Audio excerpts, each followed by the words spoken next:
Hi, and welcome back to Philosophy with Phil, and I'll take this opportunity to wish you Lashana Tova Umasuka. I hope you have a happy, healthy, and sweet new year, and hope you had a good Yom Tov. This video will be about Yom Kippur, and I want to build on what we've spoken about in the previous video, where we talked about our three different relationships with God, and talk about three types of forgiveness and the three types of sins, and see how we can tie it all together. Just to introduce Yom Kippur, I know many know this, but Yom Kippur is the last of the 10 days of repentance. It's the days on which we are able to do teshuvah for the sins that we may have done in the previous year. So the clock kind of stops at Rosh Hashanah for what we've done. Our deeds are appraised on Rosh Hashanah, but the verdict isn't sealed until Yom Kippur, because during that time we were able to do teshuvah and to sort of fix up anything that we may have our shortcomings. So I said in the previous video that we have three different relationships with God. We have God as the king, God as the parent, and God as the groom, as in the bride and groom. And that from a king, the king wants obedience, consistency, dependability, wants to know that you're going to follow the rules, the gold standard that he sets. A parent wants their child to grow. And the bride and groom, well, the groom wants sensitivity and respect, wants acknowledgement, wants to know that they mean something to the other individual. And we showed how those themes relate to the three themes of Malchus, kingship, growth, shofarus, and zichronos, sensitivity and importance and significance of the relationship. I want to talk about the three things, the three types of things we can do wrong, and the three types of things that we can do to fix them. So, the first thing we can do wrong is to just break the rules. It could be that you, for example, a trivial example might be, you park on a double yellow line, park your car somewhere you shouldn't park. Well, okay, you get a fine, you pay the fine, job done. The relationship between you and the government, you and the king, you haven't broken the law, you've paid your fine, you've fixed it. That type of sin is called a chait. It's just a mistake that you've made, and we ask God, salicha, excuse us. I'm sorry. It's like, as they say in Israel, in Ivrit, you brush past someone on the bus. Salicha, excuse me. Sorry, didn't mean to do it. Okay, try not to do it again. But at that level, the victim, in inverted commas, the government or whatever it might be, all they're doing is foregoing the right to prosecute you further. They've kind of let you off the hook. Okay? The second level of sin and forgiveness is avon. This is generally used as a way for the general terms. Aveira is often also wrapped in this, but although the word Aveira can apply to all three of these different levels. And avon is, we're just not doing as we should be.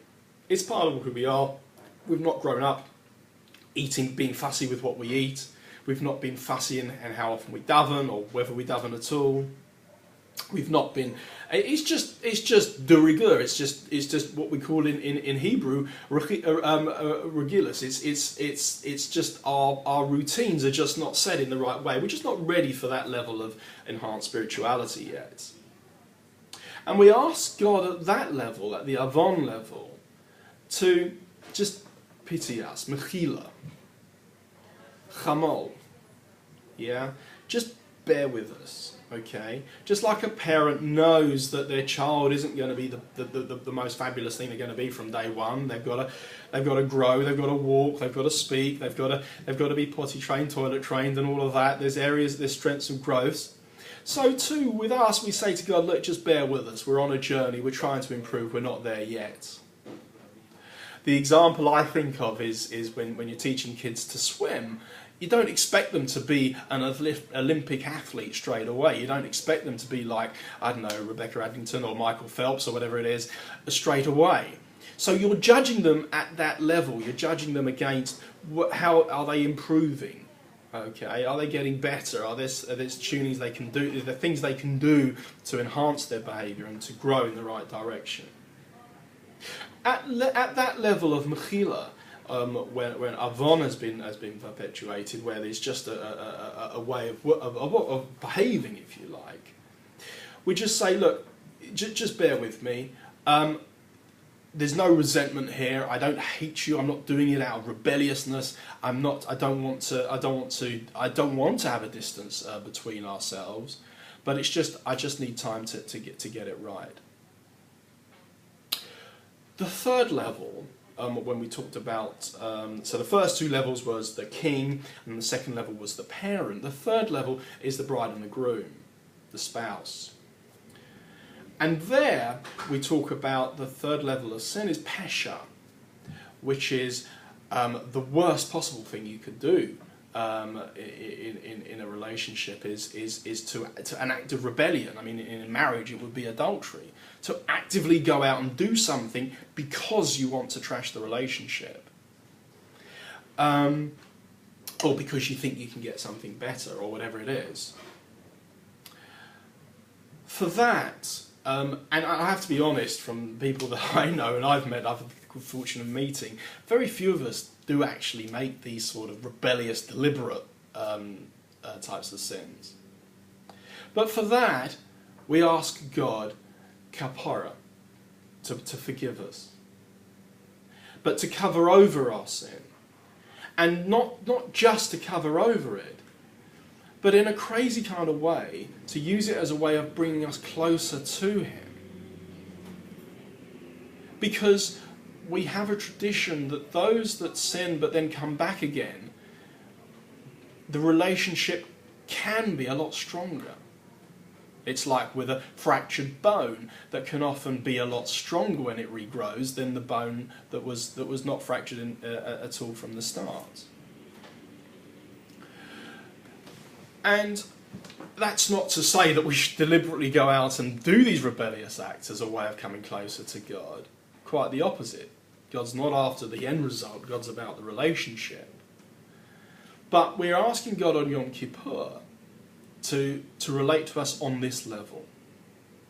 At other times of the year we relate to God as the King, particularly as we've just had on Rosh Hashanah. On other times of the year we relate to God as our parent, particularly at Pesach, when God describes us as our children. And much of Pesach, by the way, incidentally, is very much around that relationship between God's relationship with us as a parent and our relationship with our children and our families. But on Yom Kippur, God relates to us as a spouse. A lot of the ceremony around us, around Yom Kippur, is, in particularly the temple service, has connotations, has deeper meanings to a wedding night. The groom, the Kohen Gadol, the high priest, on Yom Kippur, for only one day of the year, was allowed to go in the most intimate part of the base of the temple, of the tabernacle as it was, and then the temple. It is often compared to a wedding night, and that coming together, that intimacy that he shared on Yom Kippur with God, where he came closer to God than any individual could ever come at any time or any place, is very much like a bride and groom coming together. And one of the reasons why Ne'ilah, the end ceremony of Yom Kippur, is so intense is because it's the fifth of the 5 Amidas that we say on Yom Kippur, 5 prayers that we say on Yom Kippur. And at each level, we've said previously, there are 5 levels of the soul. The tip, the rotzon, the most spiritual part that is almost beyond human comprehension, and the 3 levels, and then the final level that links to our emotional, physical side. That we reach that intimacy, that final intimate part that connects us with God. It's enough to bring anyone to tears, because we're just so very, very close to God. And those ne'ilah, those doors are closing. In Hasidus, in Hasidic thought, they talk about it like arms embracing around someone. But in other thoughts, they talk about the doors of heaven closing, the day of Yom Kippur coming to an end, and we're locked in that room. We're locked in that intimate moment with God as a husband and wife, as a spouse. And that's what brings us to forgiveness on Yom Kippur.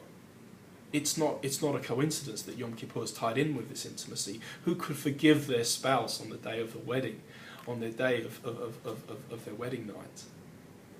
And we take opportunity, it's almost like a chutzpah, it's almost like a cheek that we take opportunities like this with God, and we say, on this beautiful night, when we come together, we've made a few mistakes, do you mind forgiving us for them? Who could not forgive a spouse on their wedding night for some indiscretions? I do wish you a gemar, a chesiva tova, a happy and healthy new year. I hope it's a prosperous, a happy and a healthy year ahead. Bye, and thanks for watching.